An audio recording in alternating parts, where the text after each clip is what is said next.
Mari kita berdoa sekali lagi untuk kebenaran firman Tuhan. Bapa yang maha baik, kami bersyukur bahwa di pagi yang indah ini kami diberi kesempatan untuk datang di rumah-Mu yang kudus ini. Dan kami memuji Engkau, bersyukur akan kebaikan Engkau. Dan pada saat ini Tuhan, kami juga diberikan kesempatan untuk membaca dan merenungkan firman-Mu. Tuhan, buka hati kami, buka pikiran kami, dan kami mohon Roh-Mu yang kudus memenuhi ruangan ini, memenuhi hati kami, melunakkan hati kami, sehingga kebenaran firman-Mu itu sungguh-sungguh nyata, menghangatkan hati dan kehidupan kami, dan menolong kami untuk melakukan kebenaran firman-Mu. Ini Tuhan doa kami, di dalam nama Tuhan Yesus kami berdoa. Amin. Dipersilakan duduk. Iya. Ini kali kedua saya beribadah dan menyampaikan kebenaran firman Tuhan di tempat ini. Senang berjumpa dengan Bapak, Ibu, dan saudara-saudari sekalian. Ya, mungkin saya perkenalkan nama saya sekali lagi. Nama saya Surif. Saya dosen di STT Aman Agung, dosen biblika. Jadi tentang Alkitab. Jadi kalau kita agak banyak kotak-katik Alkitab, ya jangan salahkan saya. Saya datang bersama dengan istri saya, namanya Esther. Silakan bangkit diri, ya Esther. Ya, dia seorang konselor, dia konselor di STT Amanan Agung, sekaligus konselor di Life Spring Counseling Center. Ya, dia seorang Vietnam, dan tapi bisa berbahasa Indonesia sekarang. Nah, baik. Hari ini saya dikasih tema dihambat semakin merambat. Ya, dihambat semakin merambat. Saudara-saudara, teks yang barusan kita baca tadi, yang dari pasal Kisah Para Rasul pasal yang ke-8 ayat 1 sampai ke-5. Ya, tapi saya ingin kita nambah sedikit lah ya, Saya akan bacakan ayat ke-6 sampai ayat yang ke-8 ya. Ketika orang banyak itu mendengar pemberitaan Filipus dan melihat tanda-tanda yang diadakannya, mereka semua memperhatikan dengan sepenuh hati apa yang diberitakannya itu. Sebab dari banyak orang yang kerasukan roh jahat, keluarlah roh-roh itu sambil berseru dengan suara keras, dan banyak juga orang lumpuh dan orang timpang yang disembuhkan. Karena itu besarlah sukacita dalam kota itu. Demikian pembacaan firman Tuhan. Nah, saudara-saudara sekalian, pasal 8 merupakan satu babak baru di dalam narasi Kisah Para Rasul.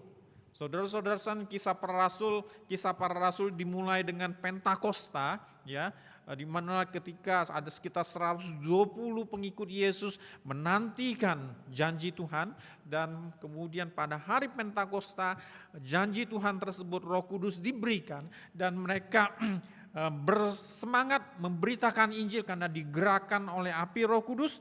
Nah, saudara-saudara, pada hari itu ada 3.000 orang yang percaya. Kemudian beberapa waktu kemudian mereka memberitakan Injil lagi, ada 5.000 orang yang percaya. Dan terus Tuhan menambahkan jumlah bilangan orang yang percaya di Yerusalem dan sekitarnya. Tapi saudara-saudara sekalian, kita juga membaca ada mulai kekhawatiran daripada para pemimpin agama di Yerusalem, dan mereka mulai menekan rasul-rasul, mereka menekan para orang Kristen supaya tidak lagi memberitakan Injil. Tetapi Petrus berkata, mana yang lebih benar, mentaati Tuhan atau mentaati manusia? Ya, jawabannya tentu saja bagi orang Yahudi harus mentaati Tuhan. Dan mereka berusaha memenjarakan Petrus, tetapi ya, Tuhan mengirim malaikat dan membebaskan Rasul Petrus, sehingga Petrus dan rasul-rasul lain juga tetap dapat memberitakan Injil. Ada satu masa ketika waktu Petrus pulang dan berjumpa dengan gereja, di mana pada satu lagi mereka berkumpul dan berdoa, dan mereka berdoa dengan suara kencang, kemudian kemudian dipenuhi dengan Roh Kudus dan mereka berani untuk memberitakan Injil. Saudara-saudara, inilah sekilas mengenai Kisah Para Rasul pasal yang pertama sampai pasal yang ke-6. Kemudian pada pasal 7 kita bertemu dengan martir yang pertama. Ya, sesudah Tuhan Yesus mati disalibkan, ada diaken Stefanus yang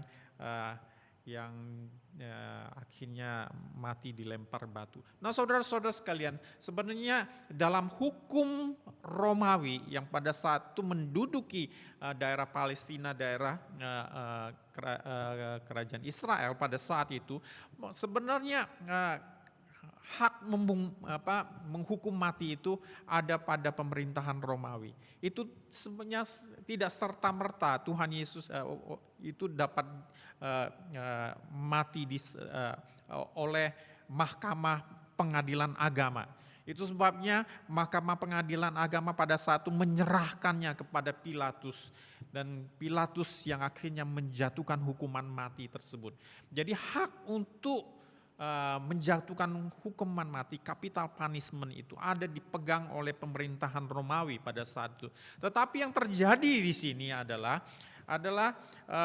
geruduk massa yang melempari batu dengan dalil bahwa ini menggenapi tradisi perjanjian lama. Orang yang menghujat Tuhan itu harus dilempar batu hingga mati. Nah, saudara-saudara sekalian, inilah yang terjadi. Jadi ini adalah kumpulan massa yang mengobrak-abrik, yang kemudian menganiaya pengikut Yesus, dan Stefanus akhirnya mati. Nah, saudara-saudara sekalian, mulai saat itu Kisah Para Rasul berkata, pasal yang 8 ayat ke-1b, pada waktu itu mulailah penganiayaan yang hebat terhadap jemaat di Yerusalem. Menarik saudara-saudara sekalian, penganiayaan itu dimulai di Yerusalem. Ya. Kalau saudara memahami misi perjalanan Yesus, ya, kalau saudara baca Markus maupun Lukas, saudara menemukan bahwa Yesus melayani di daerah Galilea, sudah selesai waktunya, dia turun ke bawah, turun ke Yerusalem, berjalan ke Yerusalem dan berkata, anak manusia akan mati disalibkan. Fokus Yesus ke Yerusalem. Yerusalem yang adalah kota raja, tidak hanya kota raja besar. Karena apa? Sang raja besar Israel adalah Yahweh, Allah perjanjian Israel. Itu sebabnya di Yerusalem tidak hanya ada istana raja, istana Herodes pada saat itu, tapi juga ada bait Allah. Yerusalem adalah kota raja besar karena ada bait Allah, dan dikatakan bahwa Yahweh memerintah di situ. Tetapi saudara-saudara sekalian, ketika Yesus berjalan ke Yerusalem, dia menyatakan kerinduannya bahwa Yerusalem itu kembali kepada Yahweh, kembali kepada Allah perjanjian. Tetapi yang terjadi adalah menggenapi nubuatan para nabi bahwa di Yerusalemlah banyak sekali nabi-nabi yang mati, dan sang anak manusia itu juga mati disalibkan di Yerusalem, di kota raja besar, yaitu Yahweh, Raja Israel. Saudara-saudara, dari situ Lukas mengatakan, ya, dari Galilea kemudian menuju ke Yerusalem, kemudian di dalam narasi Kisah Para Rasul dari Yerusalem berkembang ke Samaria, kemudian terus ke tempat lain sampai ke ujung bumi. Nah, saudara-saudara sekalian, Penganiayaan ternyata dimulai dari di rumah Tuhan, di kota Tuhan. Yerusalem yang dikatakan kota damai tersebut. Dan Stefanus adalah martir yang pertama dan dicatat. Dan setelah itu, maka dimulailah penganiayaan kepada jemaat-jemaat. Mereka tidak menyentuh para rasul. Ya. Karena kalau menyentuh para rasul itu maka gejolaknya ada ribuan umat Israel yang sudah percaya kepada Tuhan Yesus. Tetapi mereka masuk ke rumah-rumah, mulai menganiaya di sinagoga-sinagoga, ya, di tempat perkumpulan itu mereka cari orang tersebut, kemudian mereka aniaya, mereka integrasi, mereka persulit. Ya, tidak hanya masalah persekusi sebenarnya yang secara fisik, tetapi juga kadang-kadang mereka akan memutuskan hubungan ekonomi, ya, dan melakukan social pressure kepada umat Kristen yang ada di Yerusalem. Nah, saudara-saudara sekalian, ketika kita membaca narasi Pentakosta, kita tahu bahwa pada waktu itu Roh Kudus turun ya atas umat Kristen pada saat itu, dan pada saat itu berkumpul banyak orang dari umat Israel, ya, tetapi yang bukan tinggal di Yerusalem. Karena itu adalah hari perayaan Pentakosta pada saat itu dengan Paskah kayak gitu. Jadi ada masa di mana umat Israel berziarah ke Yerusalem. Karena itu berkumpulah mereka yang cukup banyak berbahasa Yunani maupun bahasa lain-lainnya. Nah, mereka pulang karena mereka mendengar berita Injil, mereka menjadi pengikut Yesus, mereka tersebar kemana-mana. Nah, saudara-saudara sekalian, ketika penganiayaan itu menjadi intens di Yerusalem, anggota jemaat di Yerusalem yang dikatakan waktu itu sebagai the mother church gitu ya, itunya mulai hijrah ke tempat-tempat yang lain. Nah, yang saya mau tekankan pada saat ini bahwa di dalam mengikut Yesus sejak dari awalnya ada persekusi, ada penganiayaan, ada usaha untuk menghambat penyebaran kabar baik. Ini adalah ekspektasi yang sangat wajar pada saat itu. Itu sebabnya ketika ada orang yang mau datang mengikut Yesus, Yesus berkata, barang siapa yang ikut mengikut aku, dia harus menyangkal dirinya, kemudian memikul salibnya. Ada penderitaan yang harus dipikul di dalam mengikut Yesus. Karena mereka akan mengalami penolakan dari keluarga mereka. Mereka mengalami penolakan dari tetangga-tetangga mereka. Mereka akan mendapat penolakan dari asosiasi-asosiasi bisnis mereka. Mereka akan mendapat penolakan dari pemerintah. Mereka ditolak, mereka dikucilkan, bahkan mereka dianiaya. Itu adalah harga yang harus dibayar bagi seorang yang menerima kabar baik. Jadi saudara-saudara sekalian, apakah ini menjadi kabar baik? Ketika percaya kepada Tuhan Yesus, maka hidup menjadi lebih sulit, bukan lebih enak. Ya. Tetapi umat yang percaya itu melihat bahwa kabar baik tersebut jauh lebih berharga. Saudara-saudara sekalian, pengalaman ini bukan hanya pengalaman jemaat di daerah Palestina di mana mereka mengalami persekusi dari para pemimpin-pemimpin agama Yahudi. Ketika mereka memberitakan Injil di kota-kota di luar Palestina kepada bangsa di luar bangsa Yahudi, mereka juga mengalami hal yang sama. Ketika Paulus memberitakan Injil di kota Filipi, Paulus dipenjara dan jemaat di Filipi pun mengalami penganiayaan.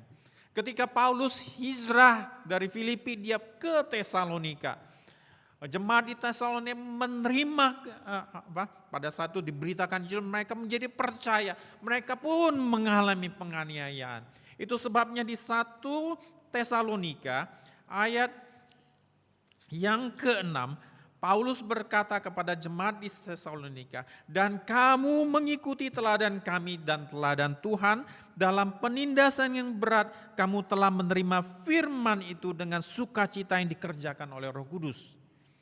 Jadi saudara-saudara sekalian, mereka ketika menerima Injil Yesus Kristus, mereka merasakan penderitaan, tetapi mereka tidak kehilangan sukacita karena mereka mengalami Roh Kudus, mereka mengalami pengharapan, mereka mengalami keselamatan, mereka rasakan mereka bertemu dengan Tuhan dan dikasihi Tuhan, dan itu lebih daripada pengalaman, lebih manis, jauh lebih manis tentu saja dibandingkan dengan harga yang harus mereka bayar. Pasal 2 ayat ke-14 dikatakan, "Sebab kamu saudara-saudara telah mengikuti teladan jemaat-jemaat Allah di Yudea." Jadi saya ulangi, sebab kamu saudara-saudara, itu adalah jemaat di Tesalonika, telah mengikuti teladan jemaat-jemaat Allah di Yudea, jemaat-jemaat di dalam Kristus Yesus, karena kamu telah menderita dari teman-teman sebangsamu sama seperti mereka menderita dari orang-orang Yahudi. Jadi pada saat itu jemaat Kristus yang ada di Palestina menderita dari mengalami persekusi dari sesama bangsa, ya. Bangsa Yahudi, pemimpin-pemimpin agama tersebut menekan, mempersekusi, mempersulit hidup mereka. Demikian juga jemaat di Tesalonika juga mengalami persekusi. Ada beberapa daripada mereka ditindas, bahkan dipenjara. Karena apa? Karena mereka percaya kepada pemberitaan Injil. Saudara-saudara sekalian, kadang-kadang kita berpikir di sini di Jakarta enak ya, bisa ada banyak gereja di Jakarta ini. Ya, tampaknya waktu saya ke kuliah di Gordon Conwell di Amerika, di Massachusetts kayak gitu, saya tanyain gitu, gimana Indonesia kayak gitu. Karena apa? Mereka dengar bahwa di Indonesia banyak sekali persekusi, saya bilang. Yang mana saya bilang? Di daerah mana gitu? Ya. Ternyata karena mereka tidak tahu bahwa Indonesia itu besar sekali gitu ya. Yang mereka dengar mungkin persekusi di Aceh gitu ya, di daerah-daerah tertentu, daerah Padang, mungkin daerah yang Sumatera terutama. Juga ada beberapa spot kadang-kadang di sekitar Jabodetabek juga sebenarnya ada gitu ya. Tapi lebih banyak mengenai rumah ibadahnya disegel atau di ini ya. Saya bilang di Indonesia baik-baik saja sih gitu ya. Di daerah timur kadang-kadang yang Kristen juga mempersekusi yang Islam gitu ya. Nah, tergantung di mana. Tapi saudara-saudara sekalian, ketika saya merenungkan kembali mengenai persekusi, penganiayaan, penolakan, maka saya merasa bahwa akhirnya kalau kita benar-benar berpegang kepada Injil Yesus Kristus, pasti ada penolakan, pasti ada pergumulan, pasti ada penderitaan. Saudara-saudara sekalian, di sekolah kalau mau menjadi orang Kristen yang baik, pasti dibully juga. Ya. Lu mau jadi orang kudus gitu ya. Wah dulu kalau menjadi lu mau jadi orang suci itu, wah diketawain rame-rame gitu ya. Zaman sekarang masih ada orang mau jadi orang suci gitu. Nah itu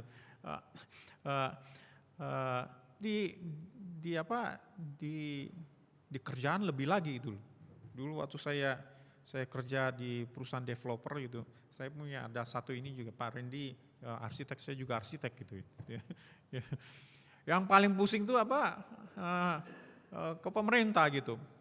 Ya, kemudian bos saya bawa saya lah ke otorita Batam pada saat itu. Baru pembukaan perkenalkan, ini perkenalkan pegawai saya yang baru itu kemudian salam perkenalan, oh kamu dari Jakarta ya? Ya dari Jakarta Pak, baru lulus gitu. Jadi kamu sudah tahu lah ya bahwa semua itu harus berjalan dengan uang. Ya perkenalannya seperti itu gitu ya. Kemudian sebelum pulang kasih amplop tebel gitu, tok gitu. Orang itu lihat. Oke gitu. Ya. Nah itu perkenalan di persentuhan dengan dan kita juga merasakan bagaimana untuk hidup benar, untuk bisnis benar, untuk melakukan sesuatu yang benar sangat-sangat sulit. Sangat-sangat sulit. Ya. Ini adalah penderitaan yang perlu kita pikul. Ya. Sebagai orang Kristen. Karena apa? Karena kita tidak hanya dipanggil untuk percaya, tapi juga dipanggil untuk hidup benar. Untuk hidup benar. Dan begitu beratnya hidup benar itu.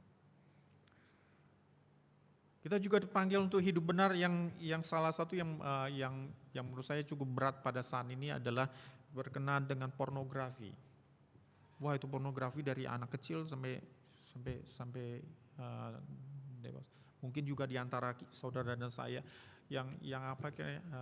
antara kita ya mengalami pergumulan ini ya. Saya mendengar kesaksian dari ini, ada yang dari sejak SD sudah ini, ya. Entah dapat dari mana kayak gitu, ya. Dan bergumul untuk lepas sebelum dia percaya kepada Yesus dia sudah terjerat gitu. Apalagi di media sosial gitu, ya. Saya tidak begitu aktif di media sosial, tapi di TikTok katanya di mana-mana yang tentang konten tentang pornografi itu luar biasa. Dan itu menjadi sesuatu yang ini mau keluar dari itu begitu beratnya saudara-saudara sekalian. Tapi ini adalah penderitaan yang harus kita pikul. Kita harus keluar. Kalau kita ingin hidup benar, pasti ada penderitaan. Nah ini saudara-saudara sekalian,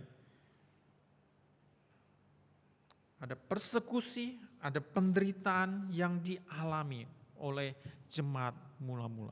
Tapi saudara-saudara jemaat mula-mula berpegang pada Injil itu. Ya.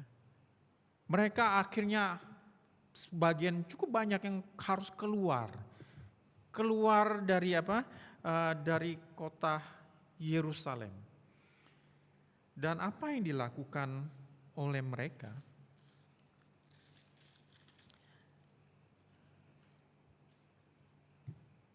Ayat yang keempat berkata, mereka yang tersebar itu menjelajahi seluruh negeri sambil memberitakan Injil. Saudara, mereka boleh tersingkir dari Yerusalem, tetapi mereka tetap membawa Injil. Kemanapun mereka pergi, mereka membawa Injil. Saudara pernah mendengar Priscilla dan Aquila? Ada yang pernah dengar? Rekan bukan Paulus gitu ya. Dia itu adalah anggota gereja di Roma. Tapi ada satu kali Kaisar Romawi itu, Kaisar Claudius kalau nggak salah, ya, memerintahkan semua orang Yahudi keluar dari kota Roma. Ya, karena ribut-ribut masalah seorang bernama Kresos. Saya rasa itu namanya Kristus itu, karena orang Romawi pada saat nggak kenal Kresos gitu ya, tapi itu Kristus. Ada dispute, ada pertengkaran berkenaan dengan nama Kristus itu. Akhirnya semua orang Yahudi dikeluarkan dari Roma. Maka sampailah Priscilla dan Aquila keluar, dia pergi ke Korintus. Di Korintus dia bersama-sama dengan Rasul Paulus membangun jemaat di Korintus. Saudara, mereka boleh pindah, tapi mereka membawa Injil. Saudara, inilah semangat jemaat mula-mula. Mereka boleh tersingkir dari satu tempat, tapi mereka terus memberitakan Injil. Karena Injil itu adalah kabar baik. jauh lebih manis. Mereka bersedia membayar harga menderita penganiayaan. Mereka bersedia membayar harga. Walaupun mereka tersingkir mengalami kesulitan hidup. Demi hidup yang benar di hadapan Tuhan. Demi kabar baik yang mereka terima di dalam Kristus Yesus. Mereka mengalami berbagai penganiayaan, tapi mereka tetap memberitakan Injil. Mereka tetap memberitakan Injil. Saudara-saudara sekalian, kita tidak tahu Indonesia ini akan terbuka seterbuka apa. Ya. Istri saya orang Vietnam, komunis, tapi Tuhan tampaknya membuka kesempatan-kesempatan yang luar biasa bagi kekristenan. Semakin terbuka dan semakin terbuka. Dan pada saat ini di Vietnam, persebaran Injil di kalangan tribal people itu suku-suku pedalaman, itu luar biasa. Dulu ada namanya mereka kenal ada kampung narkoba. Ya. Kampung narkoba karena apa? Di situ orangnya bercocok tanam narkoba jual ini ya. Kan daerah Laos dari itu deket gitu ya. Apa dulu segitiga emas atau apa itu ya. Yang ya. Nah, tapi sekarang karena Injil Yesus Kristus berubah. Kampung narkoba tidak hanya mereka bercocok tanam, tapi mereka menjadi pecandu. Tapi mereka merasakan Injil, mereka lepas dari ini dan menjadi bukan kampung narkoba lagi, tapi menjadi tempat mereka dulu jualan narkoba, mereka jualan bunga sekarang. Dan ada banyak yang orang datang melihat bagaimana pembaharuan yang terjadi karena iman Kristen, karena Injil Yesus Kristus. Indonesia kondisinya jauh lebih terbuka daripada Vietnam. Ya. Tapi saudara-saudara, ini adalah suatu kesempatan di mana kita diberikan kesempatan yang masih luas untuk memberitakan kabar baik. Saudara-saudara sekalian, ada saat ini STTA membuka program MMIN, Magister Ministry. Kalau dulu MMIN itu diperuntukkan bagi para hamba Tuhan yang mau refreshing gitu. Kalau sudah pelayanan 8 tahun, mau sabbatical gitu, maka ikut kuliah MMIN. Tapi sekarang program itu didedikasikan buat para profesional yang ada di gereja maupun orang-orang Kristen lah gitu ya, yang mau aktif di dalam pelayanan. Saudara-saudara sekalian, ada di dalam sudah jalan 3 tahun kayak gitu ya. Ada misionari yang dari Bengkulu, ada juga profesional akuntan publik, tetapi juga punya yayasan penginjilan buat orang-orang Sunda gitu ya. Dan juga ada dari orang Sunda sendiri yang ini pelayanan di ini. Dan ada anggota DPR, ada manajer di rumah sakit, ada konselor, ada kepala sekolah, ada banyak para profesional kumpul. Wah, ada juga pebisnis, ada juga kontraktor, ya. Tapi mereka melihat bahwa hidup ini tidak hanya untuk cari uang, tetapi ada sesuatu yang dikerjakan bagi kerajaan Allah selama pintu itu masih terbuka. Ya. Mereka mungkin tidak bisa pergi dari satu daerah, tapi mereka di area masing-masing, di kalangan bisnismen, di kalangan profesional, di kalangan tempat mereka kerja, mereka memberitakan Injil, mereka mengembangkan Injil. Luar biasa saudara-saudara sekalian. Di situ ketemu dari hamba Tuhan, ada juga dari hamba Tuhan dari dari kalangan battle gitu ya, mau menerima ini. Ada juga anggota TPRD, ada yang orang politik, ada guru, kemudian banyak, ada misionari di situ.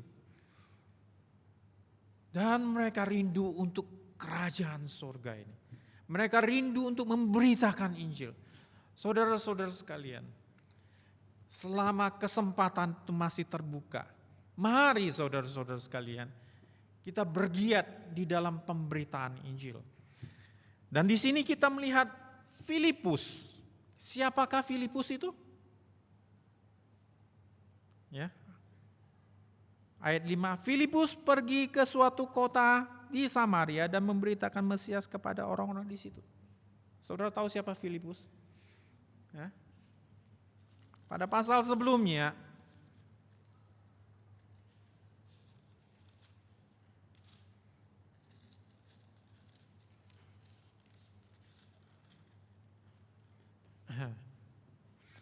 ada 7 orang dipilih menjadi diakan untuk melayani orang miskin.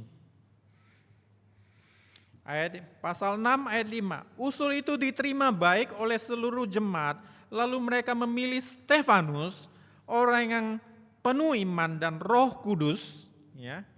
Dan kemudian pada pasal berikutnya Stefanus dilempar batu hingga mati.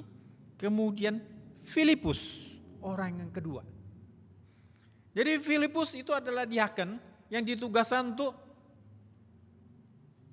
take care orang-orang miskin. Tapi kalau kita melihat di sini, kerjaan Filipus lebih daripada itu. Seorang diaken yang pergi memberitakan Injil. Dia pergi ke Samaria. Dan dia memberitakan Injil di situ.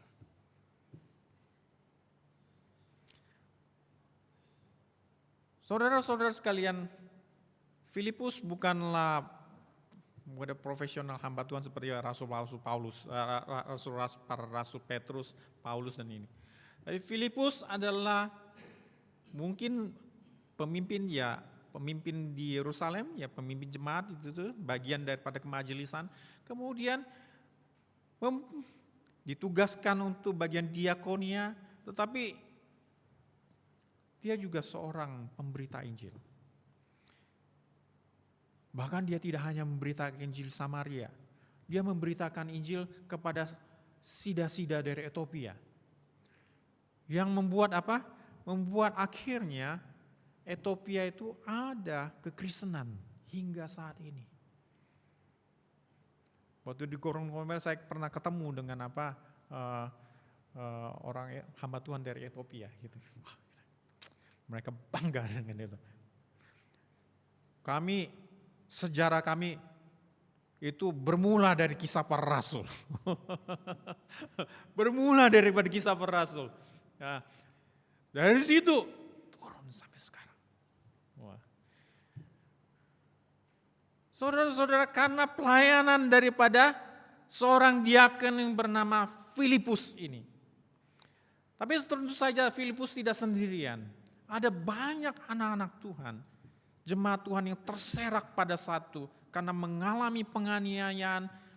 Mereka boleh pergi untuk menyelamatkan diri, tetapi mereka membawa Injil Yesus Kristus dan memberitakan kepada mereka yang merindukannya. Saudara sekalian, di dunia ini ada banyak orang yang merindukan Injil, menantikan kabar baik. Dia mungkin pekerja-pekerja saudara, dia mungkin kolega saudara, dia mungkin teman saudara yang penuh dengan permasalahan. Saudara-saudara sekalian, bagaimana kita membawa mereka kembali kepada Kristus? Ini yang dilakukan oleh Filipus. Poin yang ketiga saya ingin sampaikan adalah, sebelum poin ketiga ini, ya, saya ingat juga akan mahasiswa saya yang sudah lulus gitu, ya.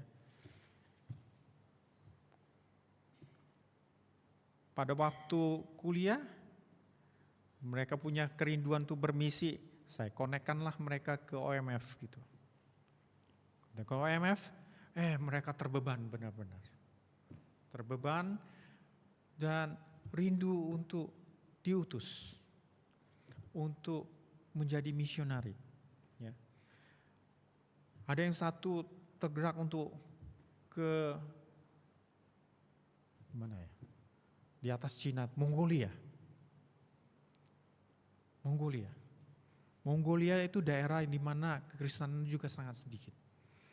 Ada yang pengen ke Myanmar, tapi Myanmar pada saat ini tidak kondusif karena perang saudara di dalam. Tapi ada yang mau kalau nggak bisa di ini, ada di daerah Padang. Nah, tapi mereka membutuhkan support. Saudara, kalau saudara tidak bisa pergi, saudara dapat mensupport para misionari. Ya. Beberapa ini mendukung pelayanan. Kita punya OMF, punya orang-orang yang masuk ke area Padang dan Aceh untuk apa? Untuk memberitakan Injil di antara orang saudara-saudara kita yang sangat sulit. Ya, mereka dibaptiskan, habis dibaptiskan gereja-gereja di sana juga nggak berani untuk menerima. Ya, karena habis takut ditutup nantinya. Tapi kondisi yang sulit, tetapi juga kita melihat bahwa kabar baik itu berkembang. Kabar baik itu berkembang di antara orang-orang Sunda, kabar baik itu berkembang di antara orang-orang Padang, kabar baik itu berkembang di antara orang-orang Aceh. Karena ada orang yang secara mendedikasikan dirinya untuk memberitakan Injil. Nah, balik ke poin yang ketiga, ya, ayat yang ke-6. Ketika orang banyak itu mendengar pemberitaan Filipus dan melihat tanda-tanda yang diadakannya, mereka memperhatikan dengan sepenuh hati apa yang diberitakannya. Sebab dari banyak orang kerasukan keluar roh-roh itu sambil berseru dengan suara keras, dan banyak juga orang lumpuh dan orang timpang yang disembuhkan. Saudara-saudara sekalian,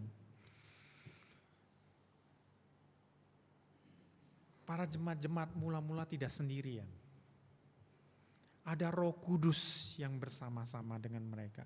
Ada Roh Kudus yang memimpin mereka. Ada yang Roh Kudus yang mengempower pelayanan mereka. Sesungguhnya mereka bergantung kepada apa? Pada Roh Kudus.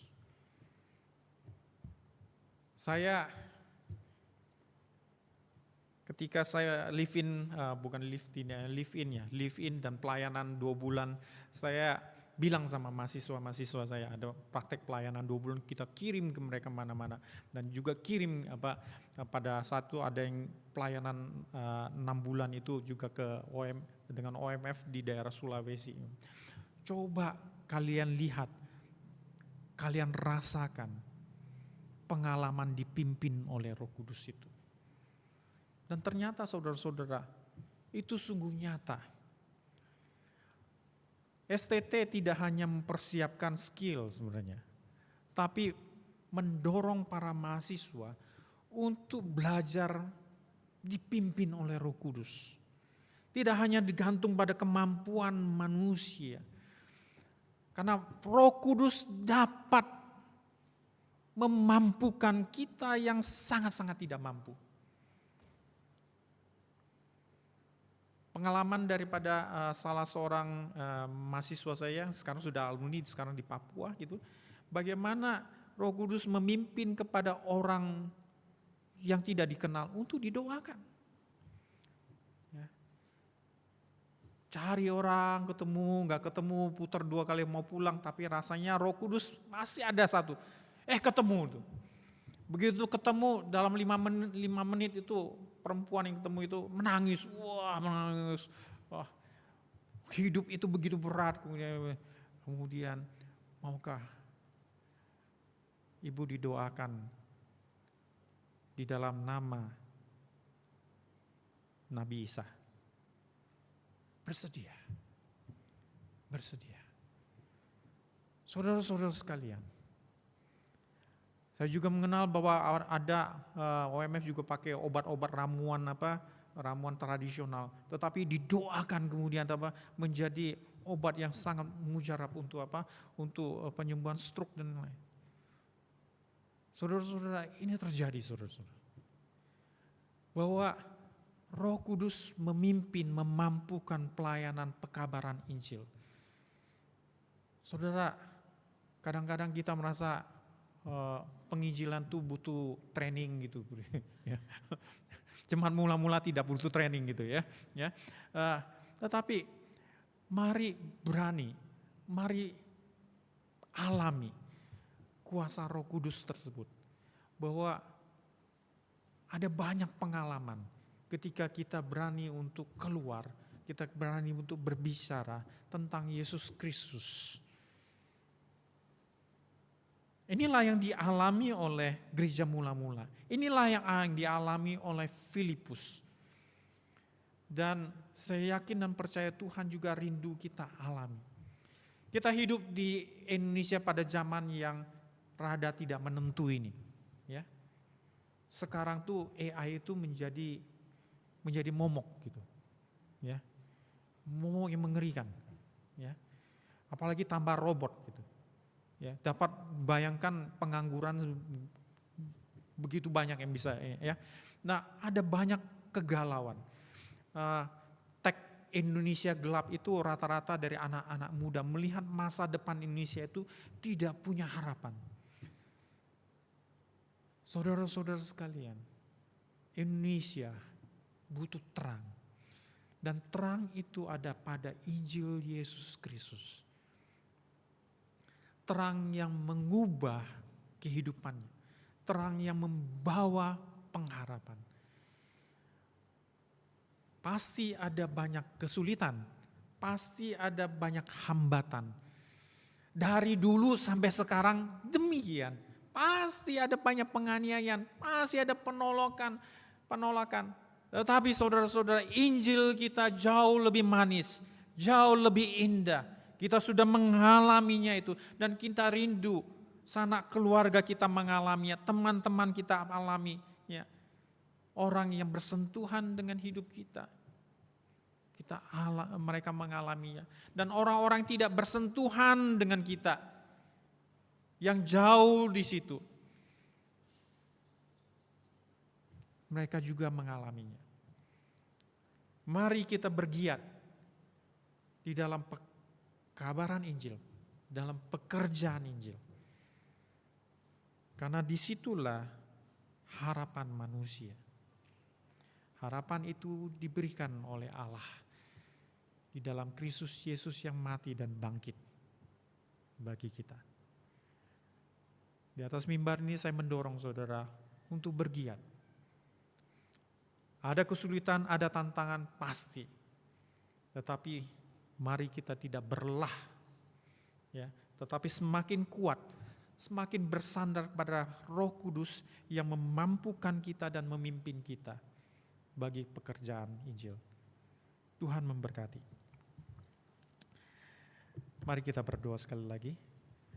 Bapa yang maha baik, hamba-Mu sudah menyampaikan kebenaran firman-Mu. Kiranya Tuhan memberikan kami tidak hanya kesadaran, tetapi juga semangat yang dihidupi oleh Roh-Mu yang kudus di dalam membawakan kabar baik. Dunia ini butuh kabar baik, Indonesia ini butuh kabar baik, Jakarta perlu kabar baik. Dan kabar baik yang nyata dan sesungguhnya hanya ada di dalam Kristus Yesus yang telah kami imani, yang kami percaya dan kami hidupi. Tolong kami Tuhan, berani untuk menderita, berani untuk berkorban bagi kerajaan sorga, sehingga pemberitaan Injil Yesus Kristus terus dijalankan. Di dalam nama yang indah ini kami berdoa. Amin.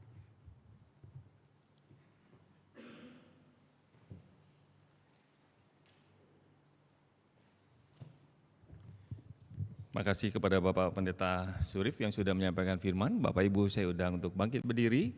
Kita akan membacakan pengakuan iman kita bersama-sama. Mari kita mulai. Aku percaya kepada Allah, Bapa yang Maha Kuasa, Halik langit dan bumi, dan kepada Yesus Kristus, Anak yang tunggal Tuhan kita, yang dikandung dari Roh Kudus, lahir dari anak darah Maria, yang menderita sengsara di bawah pemerintahan Pontius Pilatus, disalibkan, mati dan dikuburkan, turun ke dalam kerajaan maut. Pada hari yang ketiga, bangkit pula dari antara orang mati, naik ke surga, duduk sebelah kanan Allah, Bapa yang Maha Kuasa, dan dari sana Ia akan datang untuk menghakimi orang yang hidup dan yang mati. Aku percaya kepada Roh Kudus, gereja yang kudus dan am, persekutuan orang kudus, pengampunan dosa, kebangkitan tubuh, dan hidup yang kekal. Amin. Kita akan mempersiapkan diri untuk menaikkan pujian tadi sebelum kita dengarkan firman Tuhan. Ini lagu memang, tadi ada yang bertanya, lagunya susah ya Pak ya? Enggak susah sebetulnya. Yang susah tuh jalan salib. Jalan salib itu susah. Karena banyak orang ingin cari gampang. Dan kenyataannya dari obrolan-obrolan dengan para hamba Tuhan dan juga orang tua yang punya anak Gen Z, anak-anak yang sekarang di usia 20-an seperti itu, mereka seringkali kurang tough, enggak survive, enggak struggle seperti orang tuanya gitu. Bahkan dalam satu diskusi, beberapa waktu yang lalu ada seorang tua katakan, anak saya yang SMA tanya sama saya, itu Daud, papanya hamba Tuhan, Daud itu di Alkitab benar-benar ada apa enggak itu Pak, katanya gitu. Papanya pendeta. Jadi dia meragukan. Kalau ada, buktinya mana? Katanya gitu. Ini orang-orang generasi Gen Z yang agnostik nantinya, bisa skeptis, yang kalau aku nggak lihat, nggak secara arkeologis terbukti, aku nggak mau jadi orang Kristen. Bapak Ibu Saudara, kita diperhadapkan dengan generasi anak-anak kita, menantu kita atau generasi Gen Z, termasuk di youth di tempat ini yang terus mempertanyakan.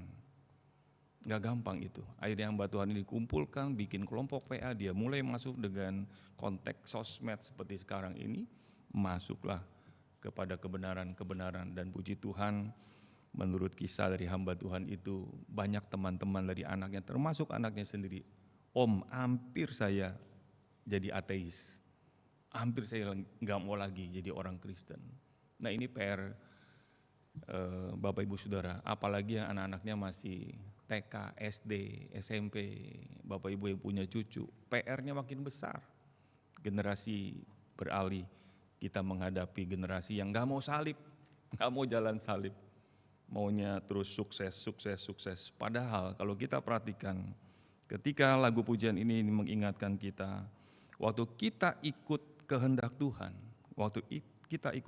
Tuhan, yang menjadi keuntungan yang paling utama, seperti kalimat dua kata terakhir itu, Kristuslah keuntunganku. Kalau Kristus Tuhan beri kepada Bapak Ibu Saudara dan saya, apalagi urusan makan minum, pekerjaan, sementara, semua sementara. Mari kita naikkan pujian ini, kurang lebih notnya ti ti ti ti ta di di de da gitu ya, agak sedikit mars. Coba kasih nadanya. Ya.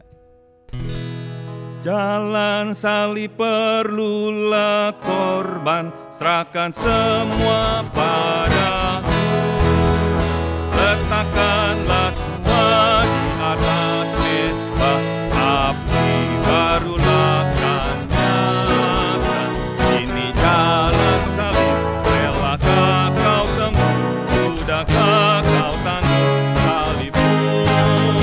Kau yang telah serahkan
belajar ikut Kristus, mengikuti jalan salib. Saya percaya urusan rumah tangga, makan, minum sehari-hari, membesarkan anak akan lebih jauh terasa ringan kalau kita tahu apa yang menjadi kehendak Tuhan dalam hidup kita.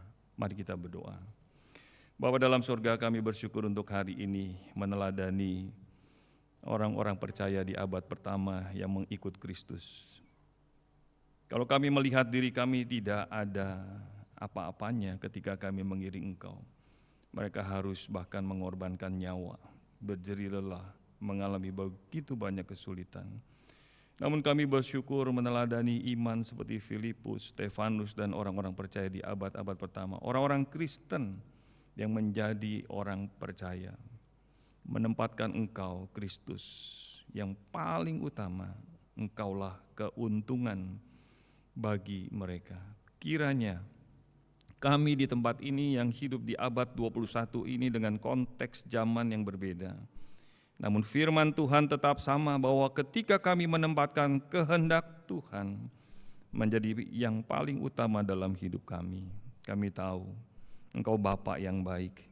Engkau tahu kesulitan kami generasi di tempat ini mendidik, membesarkan anak-anak, kesulitan pekerjaan, kesulitan dalam relasi dengan orang tua anak di tengah-tengah zaman sosial media, artificial intelligence, AI, ChatGPT, dan segala hal yang membuat orang seringkali begitu larut di dalam kenikmatan dunia ini. Kiranya Injil boleh tetap hidup dalam diri kami. Sudahkah Kau tanggung salib-Mu? Apakah kami mau setia kepada Tuhan, mengikuti jalan yang Kristus Tuhan yang kami percayai pernah lewati, taat kepada Bapa. Tuhan, berfirmanlah secara pribadi lepas pribadi dalam konteks jemaat-Mu di tempat ini, baik dalam relasi suami istri, orang tua dengan anak, dengan menantu, hamba Tuhan dengan jemaat, sesama pengurus di tempat ini. Kiranya kami boleh tetap mengerjakan visi yang Tuhan berikan kepada kami semua, baik secara pribadi maupun bergereja. Tuhan, tolong setiap kami berbelas kasihan bagi jemaat-jemaat Tuhan pada saat ini dalam pergumulan kami masing-masing, supaya kami jangan kehilangan esensi berita Injil di dalam kekristenan kami. Terima kasih Tuhan, banyak yang ingin kami doakan. Ajar kami terus berdoa seperti Tuhan Yesus mengajar murid-muridnya berdoa. Bapa kami, Bapa kami yang di surga, dikuduskanlah nama-Mu. Datanglah kerajaan. Jadilah kehendak-Mu di bumi seperti di surga. Berikanlah kami pada hari ini makanan kami yang secukupnya. Dan ampunilah kami akan kesalahan kami, seperti kami juga mengampuni orang yang bersalah kepada kami. Dan janganlah bawa kami ke dalam pencobaan, tapi lepaskanlah kami daripada yang jahat. Karena Engkaulah yang mempunyai kerajaan, kuasa, dan kemuliaan sampai selama-lamanya. Amin. Doksologi.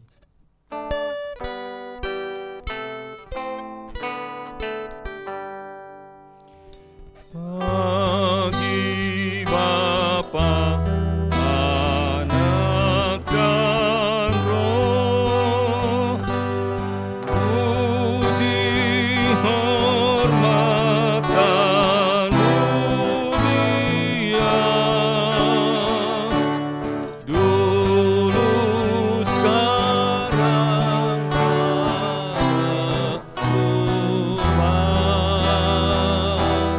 hingga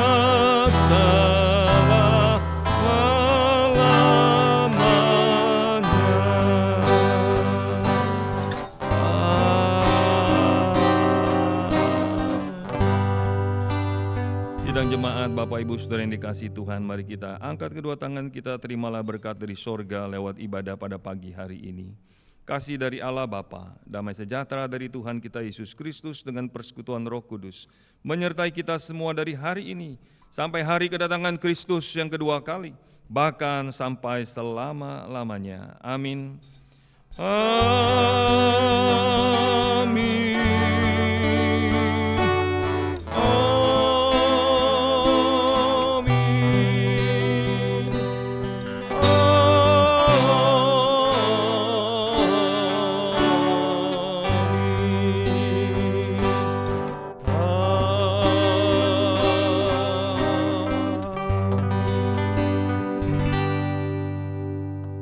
silakan duduk dan bersaat teduh sejenak. Ibadah telah selesai. Selamat berhari Minggu, Tuhan Yesus memberkati.